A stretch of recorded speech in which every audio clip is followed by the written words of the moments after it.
mountains loomed like jagged teeth above the Kestrel forward operating base, their peaks shrouded in perpetual mist that spoke of ancient secrets and buried truths. Snow gathered in crevices like memories of forgotten battles, and the sharp wind carried with it the scent of diesel, gun oil, and something older, the iron tang of history, written in blood across these treacherous slopes. Helicopters thundered above as they ferried supplies and soldiers, their rotors slicing the sky into hard fragments of sound that echoed off the valley walls like the drums of war. Welcome to One Human, One Story. Before continuing with this compelling story filled with hidden talents and unexpected heroism, what do you think comes first? Technology or the skilled hands that use it? Please share your thoughts in the comments. We'd love to see your comment. And if you think stories like this deserve to be heard, click the subscribe button and help us honor those who deserve to be remembered. Captain Elias Kane arrived with little ceremony on a Tuesday morning that felt more like the end of the world. A duffel bag slung over one shoulder, a battered rifle case in his other hand. He looked more like a drifter than a decorated soldier. His boots were scuffed from 1,000 miles of hard ground, his fatigues worn to the soft gray of old stone, his beard rough with days of neglect. No insignia beyond the regulation patches marked his presence. No shine, no flash, no indication that he was anything more than another replacement for the meat grinder of modern warfare. Just a man who carried weight heavier than the bag on his shoulder, the weight of choices made in darkness, of missions that existed only in whispered reports, of a reputation that preceded him like smoke before fire. The base itself was a testament to American military efficiency, prefabricated structures arranged in geometric precision, razor wire gleaming in the pale mountain light, and enough firepower to level a small city. But for all its technological sophistication, Kestrel FOB felt isolated, cut off from the world below by more than just altitude and weather. Here in this thin air where every breath was earned, soldiers lived in a bubble of artificial light and recycled air, sustained by supply drops, and the unwavering belief that their mission mattered. Inside the main barracks, laughter echoed off the corrugated walls like gunshot. Colonel Marcus Drake, tall, broad, and polished, like the steel of his sidearm, stood before a group of Special Forces operators arranged in a semicircle around the newest piece of military technology. His words carried the authority of someone used to being obeyed without question, a man who had risen through the ranks by being right more often than wrong, and making sure everyone knew it. This is the system that will change warfare forever, Drake boomed, gesturing at the sleek display mounted on the wall like a prophet revealing divine truth. The screen showed data streams, ballistic calculations, and targeting solutions that updated in real time. Adaptive targeting protocols, full-spectrum vision, thermal imaging, infrared detection, ballistic calculation, atmospheric compensation, even predictive targeting based on enemy movement patterns. The machine thinks faster than you ever could. You don't aim anymore, you don't calculate wind speed or compensate for humidity, you don't shoot, you simply release, and the technology does the rest. The soldiers gathered around him nodded with the reverence of men who understood that in their profession, technological advantage often meant the difference between going home and going home in a box. They were the elite, hand-picked for their skills, their loyalty, and their ability to adapt to new methods of warfare. On the table before them lay the new rifles, black as night, bristling with sensors and optics that seemed alive with electronic consciousness. Each weapon represented months of research and development, millions of dollars in government funding, and the promise that American soldiers would never again be outgunned by enemies armed with obsolete weapons. Staff Sergeant Cole Maddox, 26 years old with sharp eyes that had seen 3 combat deployments, leaned forward to examine one of the weapons more closely. The rifle felt balanced in his hands, its weight distributed perfectly, its digital display showing wind speed, humidity, target distance, and a dozen other variables that would have taken him precious seconds to calculate manually. This was the future of warfare, and he was proud to be part of it. Lieutenant Ava Serrano stood slightly apart from the group, her dark hair pulled back in regulation style, her expression thoughtful as she studied the technical specifications on her tablet. As the unit's intelligence officer, she appreciated the capabilities these new systems represented, but something about the colonel's absolute confidence troubled her. In her experience, the enemy always found ways to adapt, to turn advantages into vulnerability. Technology was a tool, nothing more, and tools could be broken. Then Kane entered. The laughter dimmed for a moment as eyes fell on the stranger. The room's atmosphere shifted subtly, the way air pressure changes before a storm. Kane set down his duffel with a dull thud that seemed to echo louder than it should have, unlatched the battered case with hands that moved with practiced economy, and revealed his weapon, an old M40A5 sniper rifle, its stock scarred with age and youth, its scope nothing more than plain glass and mechanical adjustments, its barrel marked by years of faithful service in conditions that would have destroyed lesser weapons.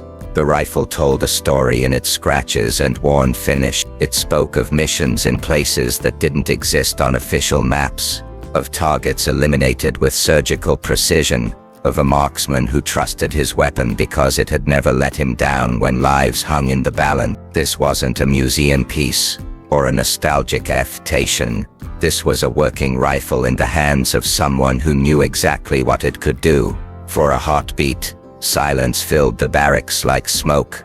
Then Drake smirked, his expression shifting from professional courtesy to barely concealed amusement. "Well, look what the storm blew in. Did they raid the Smithsonian for that relic? I half expect to see a musket ball rolling around in that case."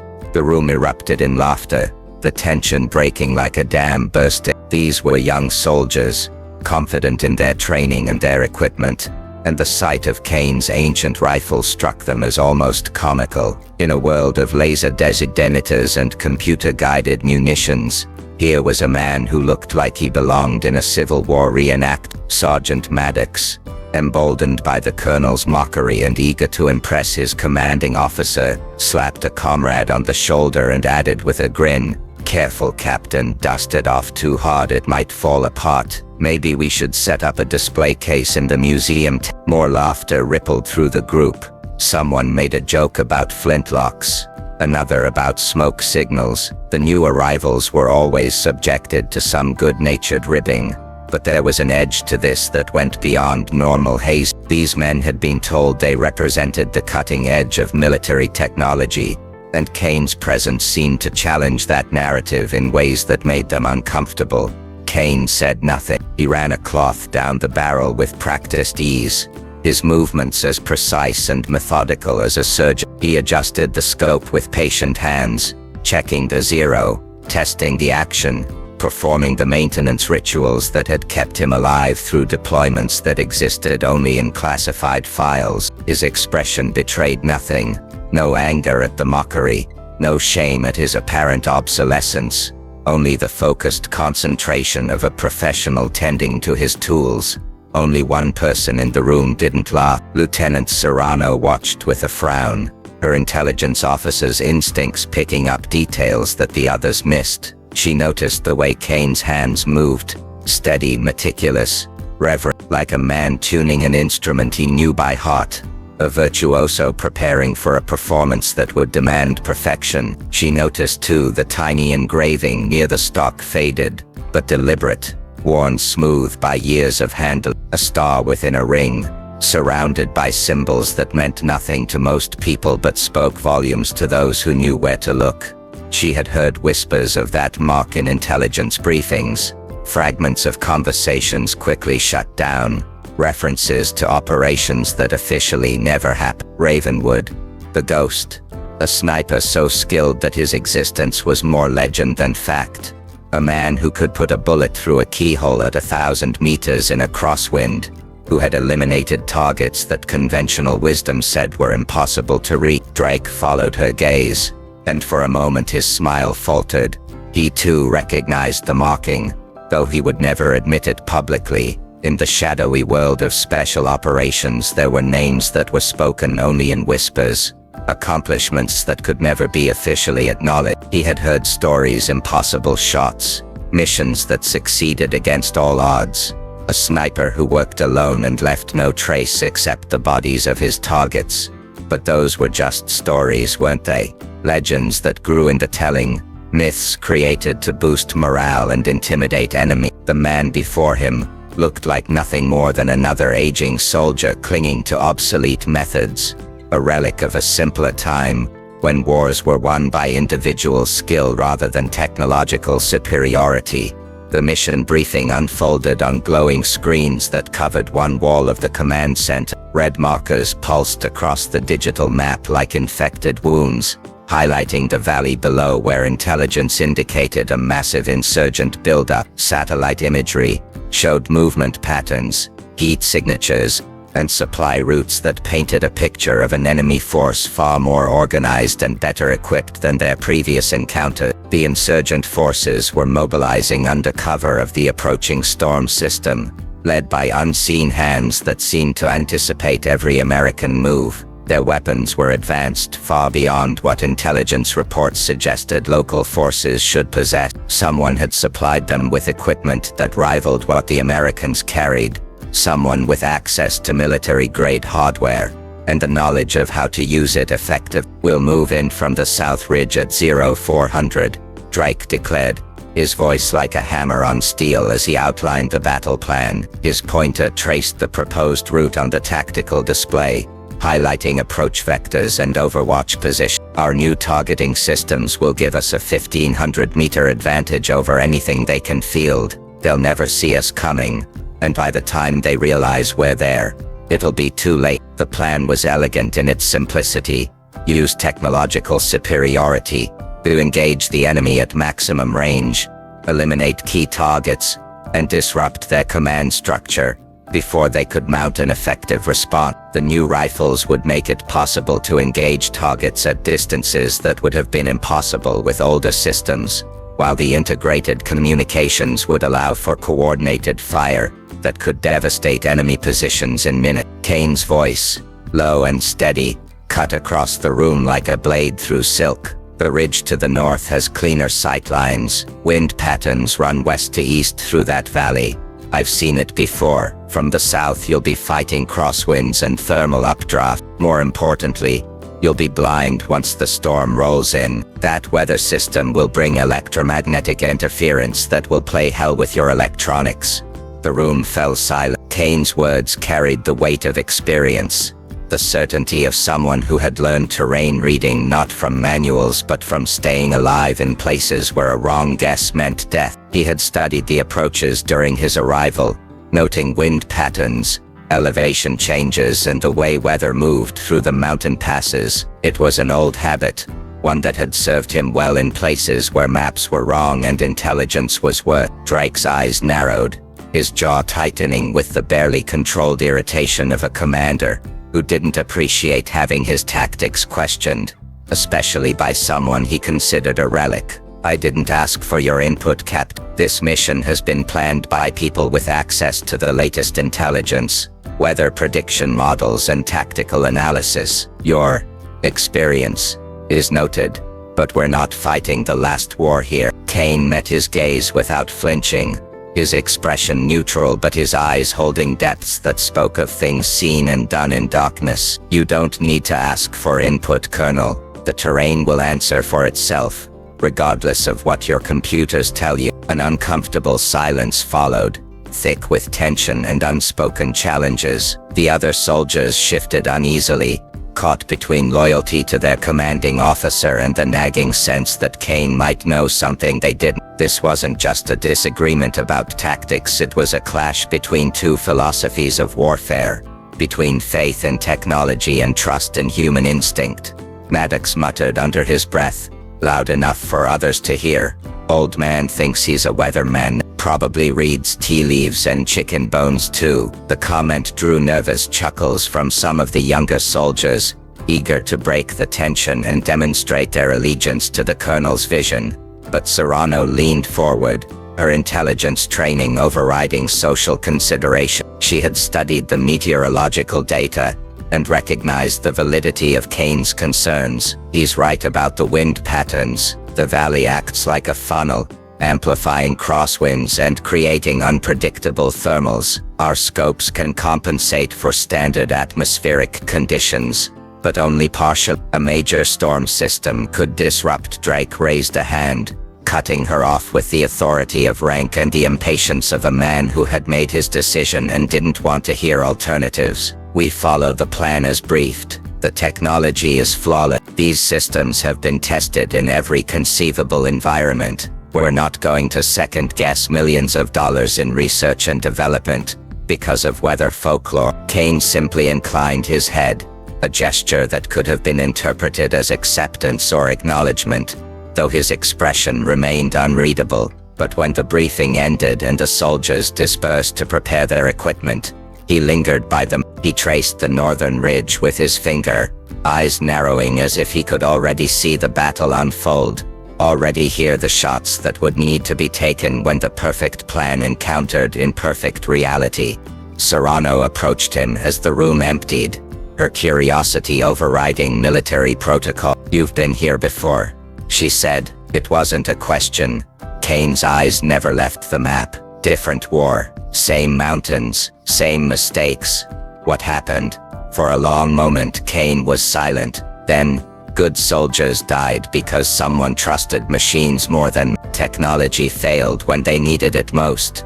That night, as the barracks settled into the quiet rhythm of soldiers preparing for combat, Cole Maddox found his curiosity overcoming his derision. He wandered over to Kane's corner, where the older man sat cleaning his rifle with the methodical precision of a monk performing a sacred ritual. The weapon lay disassembled on a clean cloth, each component receiving careful attention. "That antique of yours won't save you when the shooting starts," Maddox said, trying to inject casual confidence into his voice. "These new systems, they think faster than any human could, calculate cleaner than any sniper who ever lived. Wind speed, humidity, Coriolis effect, even the rotation of the Earth.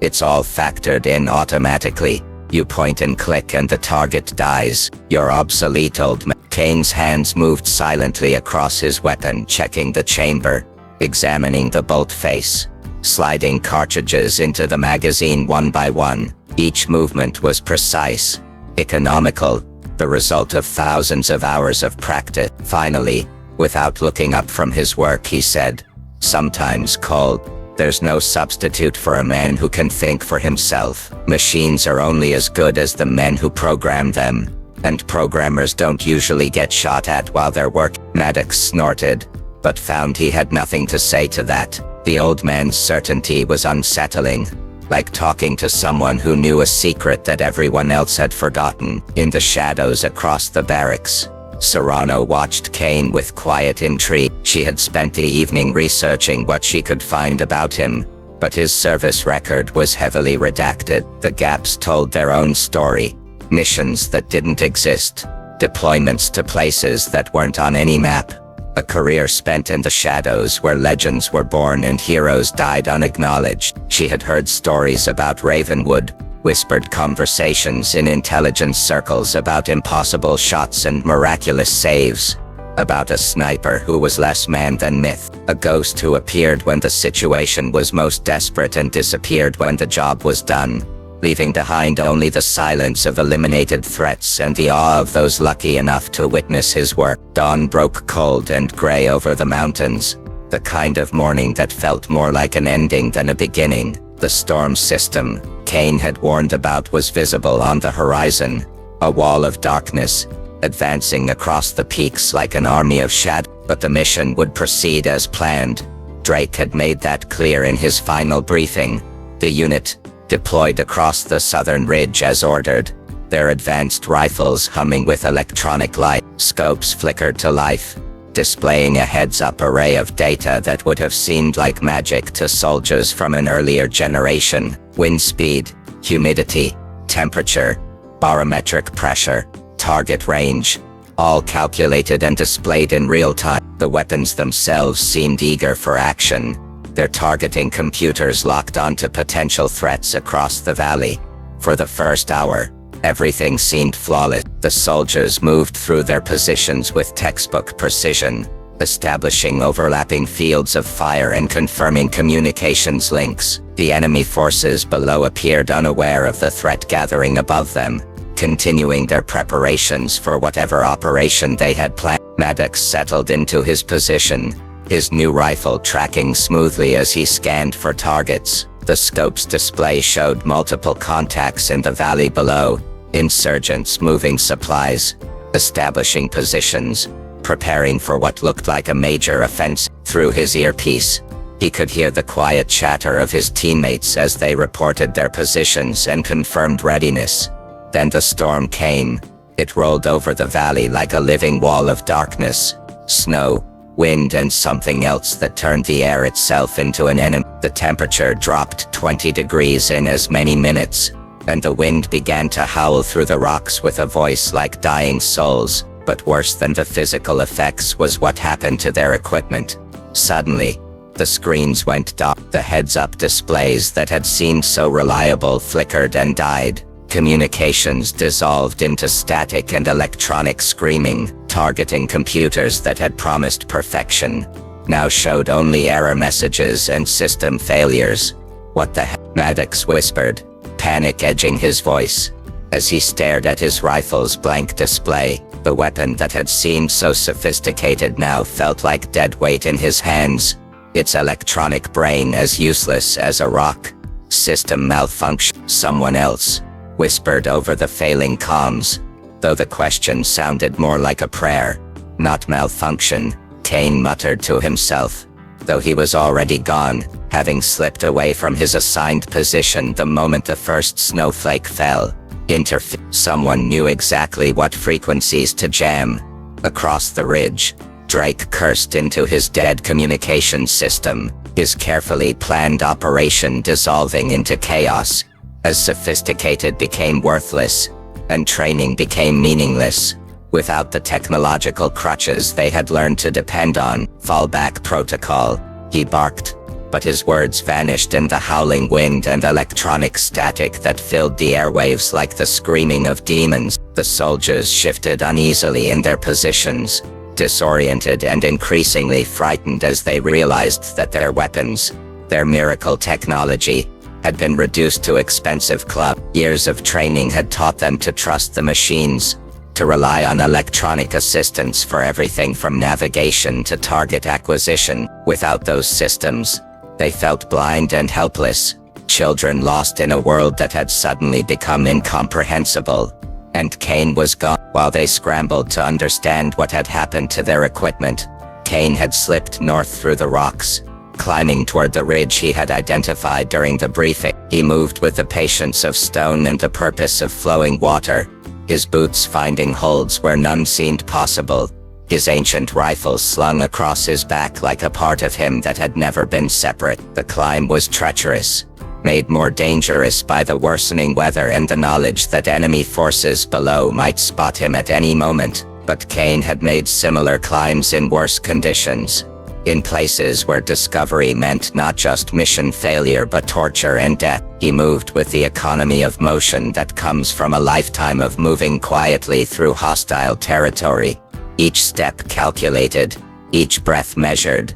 Snow lashed his face as he climbed and wind roared in his ears like the voices of all the men he had killed over the years. But he moved as if guided by instinct alone, following paths that existed more in memory than reality, trusting to skills that had been honed in 100 similar situations where hesitation meant death. At the crest of the northern ridge, he lay prone among the rocks, his body disappearing into the landscape with the skill of a man who had spent decades learning how to become invisible. He withdrew his rifle from its case, assembling it with movements that were more ritual than routine, each component sliding into place with the satisfaction of perfect fit. Through his plain glass scope, he glassed the valley below, his eyes reading the terrain with the skill of a man who had learned to see through deception. And there they were, the insurgents setting up ambush positions with military precision, preparing to rain fire on the helpless American team. But more than that, he could see the electronic warfare equipment they had used to disable the advanced American weapons.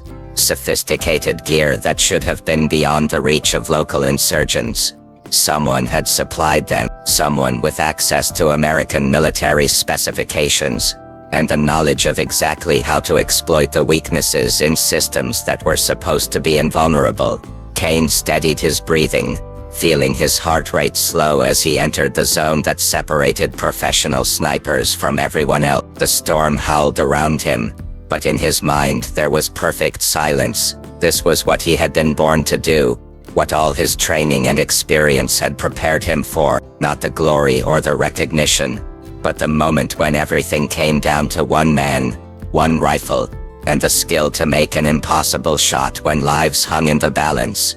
One breath in, one breath out, the world slowed to crystalline clarity. His finger squeezed the trigger with the gentleness of a caress. Crack.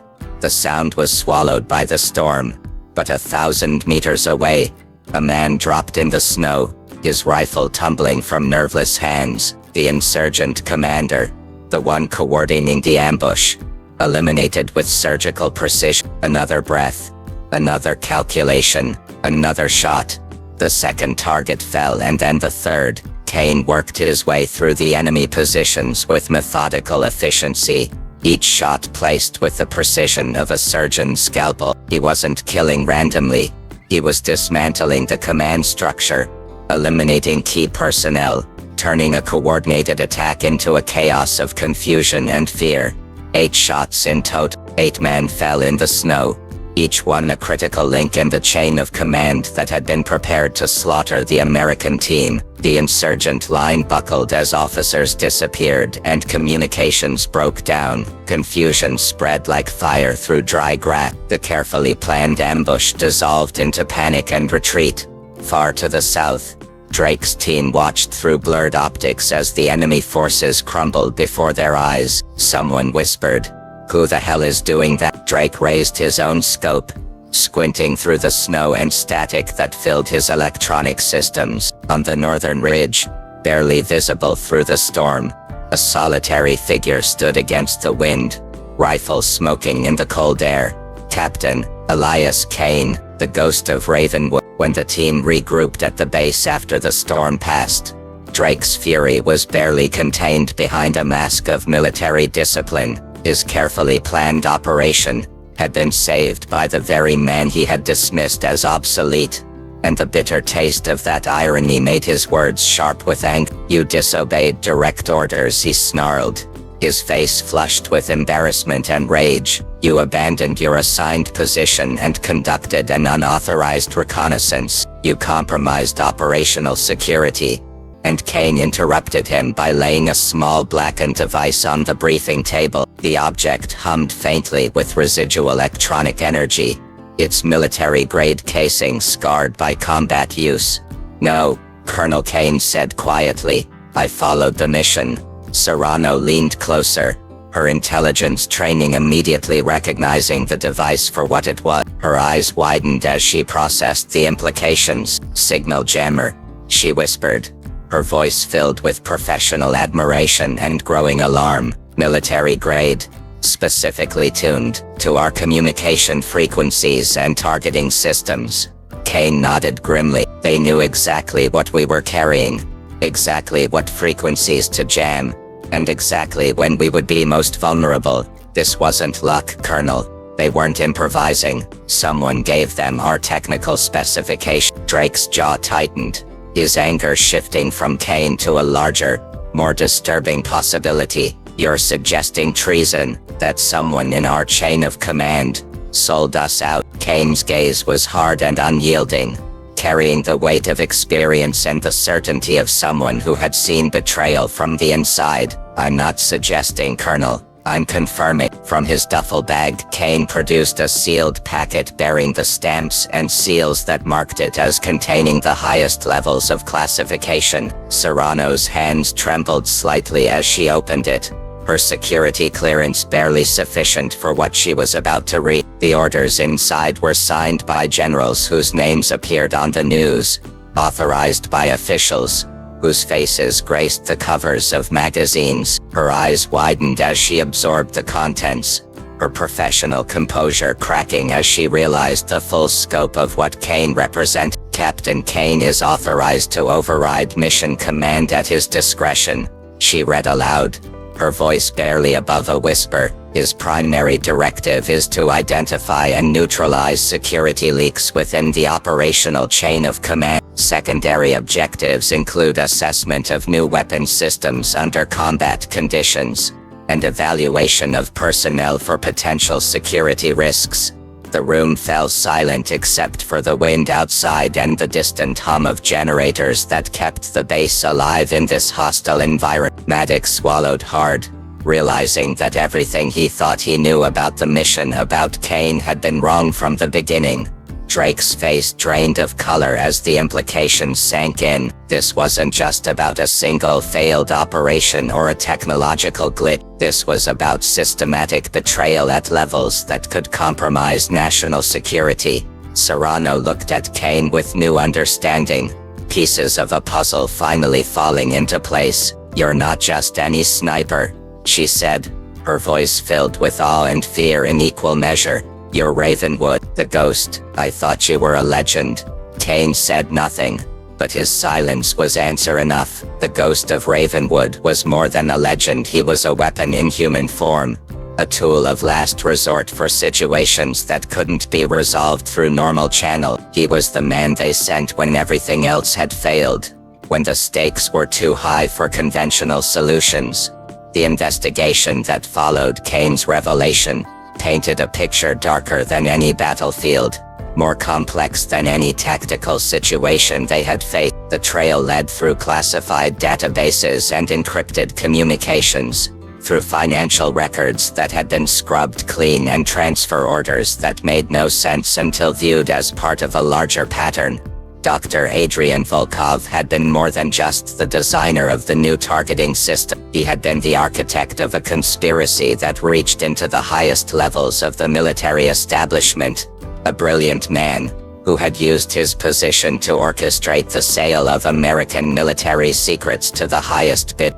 The evidence Kane had gathered during months of careful investigation revealed a network of corruption that spanned continents, a web of greed and betrayal that had cost American lives and compromised national security. Officers had been bought, officials had been blackmailed, and the most advanced military technology in the world had been sold to enemies who used it to kill American soldiers. When they finally cornered Volkov in his hiding place, an abandoned research facility carved deep into the mountain rock, he showed no remorse for what he had done. He smiled with hollow eyes that reflected no soul, no conscience, no recognition that his actions had consequences beyond his bank account. "Your precious machines were never really yours," he said, his accent thick with contempt and satisfaction. "You gave me the power to create wonders, and I sold them to those who valued them more than you ever did. Your government talks about freedom and justice, but they pay me a fraction of what my skills are worth. Others understand true value." Drake raised his weapon, his face twisted with rage and the desire for immediate justice. But Kane's hand stopped him, steady and implacable. "Alive," Kane said quietly. "He needs to talk. We need names, accounts, contacts. Justice comes after intelligence." The debriefing that followed lasted for days, as Volkov's cooperation, purchased with promises of reduced sentences and protection from those he had betrayed, revealed the full scope of the corruption. Names fell like dominoes. Generals who had approved contracts they knew were compromised. Officials who had looked the other way in exchange for lucrative retirement positions. Politicians who had sold their votes for campaign contribution. The arrests rippled through the command chain like shockwaves from an earthquake. Careers ended overnight. Reputations built over decades crumbled in hours, and the American military began the long, painful process of rebuilding trust in its own institution. For Kane's unit, nothing was ever the same. The experience had stripped away their faith in technological solutions and forced them to confront the reality that warfare was ultimately about people, their courage, their skills, their willingness to sacrifice for something greater than themselves. Maddox approached Kane on the last day before the unit disbanded, shame evident in his eyes and posture. "I was wrong," he said simply. "About you, about that rifle. about what really matters in a fight. I thought technology could replace skill, that machines could substitute for experience. I didn't understand. Kane regarded the young soldier for a long moment, seeing in him the reflection of his own younger self, eager, confident, certain that the newest weapons and latest techniques were always superior to the old ways. But combat had a way of teaching lessons that couldn't be learned in classrooms or training exercises. Now you do understand, Kane said, placing a hand on Maddox's shoulder with the gentleness of a father correcting a son. Steel is only as strong as the one who wields it. Technology is only as reliable as the people who create and maintain it. Never forget that wars are won by warriors, not by weapons. Serrano stood nearby, her intelligence officer's mind still processing the implications of everything they had discovered. What happens now? She asked. Where do you go from here? Kane shouldered his rifle case, the ancient weapon that had served him so faithfully throughout this mission and countless others. The battered leather was worn smooth by years of use, marked by missions that would never be acknowledged and victories that would never be celebrated.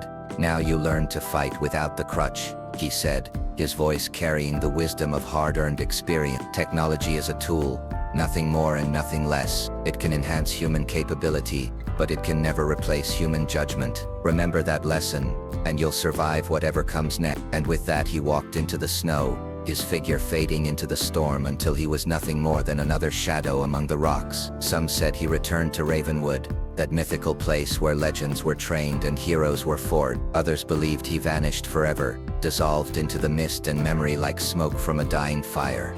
But in the silence of the mountains, his legend grew, a reminder that sometimes the old ways still outlast the new, that a steady hand and a clear eye can change the course of history, and that the most important battles are fought not by armies, but by individuals willing to stand alone when everything depends on their skill and courage. The Ghost of Ravenwood lived on, not in the circuits of machines or the databases of computers, but in the memory of those who had seen him work. He remained as a reminder that in a world increasingly dependent on technology, there would always be a place for the human spirit, for the warrior who could think and adapt and overcome when all the machines failed and all the plans crumbled. And somewhere in the mountains, where the wind still howled through the peaks and the snow still gathered in the crevices like memories of ancient battles, the ghost continued to watch, ready to emerge when the need was greatest and the stakes were highest. This story is brought to you by One Human One Story. Have you ever witnessed skilled hands overcoming technology?